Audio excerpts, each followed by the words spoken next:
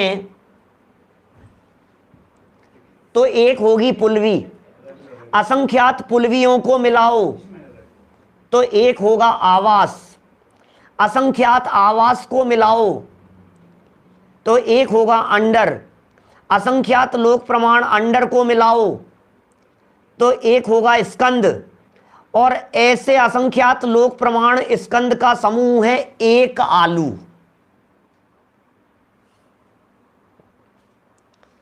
सोच सकते हैं आप, अरे यार क्या बातें कर रहे हो यार, आप कैसा कह रहे हो। अब जरा सुनो गजब की बात कि हम वो जो आलू जो है उस एक आलू की नोक पर इतने जीव हैं, पूरे आलू में इतने अनंत अनंत जीव हैं, तो आलू की बोरियों में कितने जीव हैं, आलू के गोडाउन में कितने जीव हैं, सारी जमीकंद में कितने जीव हैं, और उन सब एकेंद्रीय जीवों से निकलकर त्रस पर्याय की प्राप्ति कर लेना महान भाग्य से होता है भाई, महाभाग्य से होता है उस त्रस पर्याय की प्राप्ति कर लेना। चिंतामणि रत्न से बढ़कर कोई एग्जाम्पल नहीं हो सकता था, नहीं तो वो भी ले आते। आप क्या करें, चिंतामणि रत्न तो कुछ नहीं है, चिंतामणि रत्न मिलना आसान है, लेकिन आलू से निकल करके बाहर आ जाना ये महान कठिन काम है। 2 इंद्रिय पर्याय की प्राप्ति हो जावे, क्या 3 इंद्रिय पर्याय की प्राप्ति हो जावे, 4 इंद्रिय की प्राप्ति हो जावे, 5 इंद्रिय की प्राप्ति हो जावे, त्रियंच नहीं, नारकी नहीं, देव नहीं, मनुष्य पर्याय की प्राप्ति हो जावे। अरे जैन कुल में आकर के जन्म ले लेवे, जिनवाणी सुनने का अवसर मिल जावे, महाभाग्य से ऐसा अवसर मिले, और उसके बावजूद भी ये जीव अपने आत्मा की चर्चा को जानने और समझने के लिए तैयार नहीं हो, तो बोले तुमसे बड़ा भागा कोई और हो नहीं सकता। टोडरमल जी साहब 20 नंबर पेज पर कहते हैं, तुम्हारे अभाग्य की महिमा तो हमसे नहीं कही जा सकती।